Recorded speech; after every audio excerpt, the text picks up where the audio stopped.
guys, it's me Triana and welcome back to my YouTube channel. So, ngayon maglalaro tayo ng Slap Tower number 4. Basta madami yun. Let's go. Okay, pang number 3 ko na to. And the investigations that were conducted upon learning Pan number 3 medyo. sino man. Samantala, tinawag naman niyang fake news ang sinabi ng kanyang kapatid. Kasi sa ay Marcos. So, Election scenario sa 2028. Para mapahaba ang kanyang comment termino. kayo tapos kung ano pang lalaroin ko. I-open. Uy, ang cute naman ito. Support ako nitong bacon.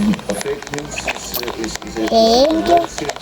influence on all sectors of society, in political, in economics, in Aray. human relations, etc. Wait lang. Wait. Wait lang. Become part of the problem. Wait lang. So, guys. So, kung gusto nyo akong makasama sa Roblox, i-add nyo lang ako. Pangalan ko ay it's Z, dalawang Z yung sa it's me. It's me. Yana. Yun. Umulit kasi ako.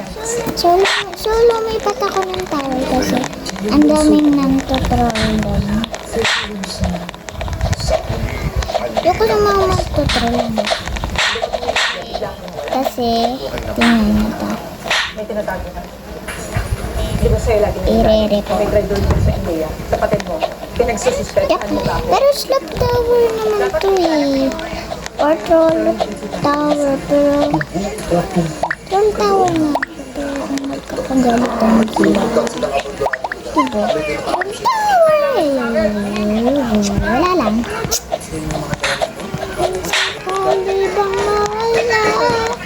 So wait lang.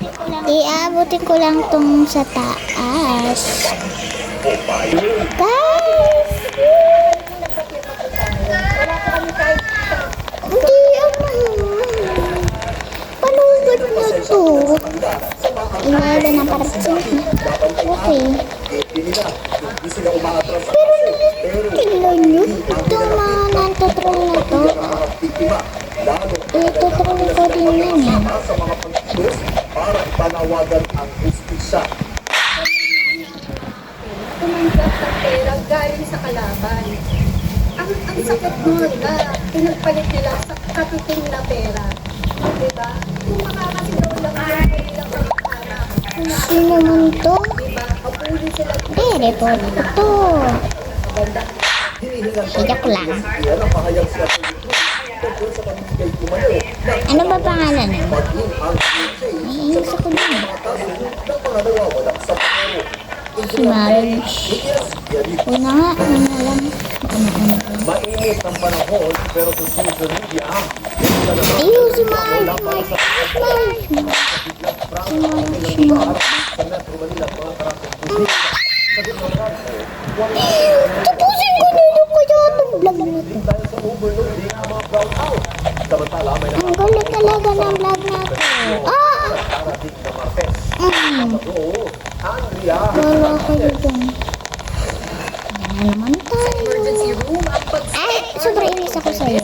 matapos ma-high blood dahil ng panahon Diba? pinalala pa ng bigla ang brownout sa Pag-ibig Division sa Marikina. Kwentong Carlo, Anong Maria Paz DW? farmer ng Meralco, malapit sa kanilang bahay, madaling araw ng Huwebes. Pero hanggang ngayon, hindi pa rin naibabalik ang kuryente. Kahit na ilang beses na silang tumawag sa customer service at nangalampag sa social media accounts. Kaya dinala na muna niya ang senior citizen na What if nagilid na? sa bahay ng Ay, kamag-anak. naiinis. Walong tawag ako sa Meralco. To the point na binabaan ko kung ano Bakit ko sa akin? hapon just to eat and to make some patches dun sa transport. Pero tumabog ulit. Until now, wala pa rin kami tuloy. Excuse me, magaling ako dito. Ng ilang residente at opisyal ng barangay San Jose sa Mandaluyong City ang pagsabog sa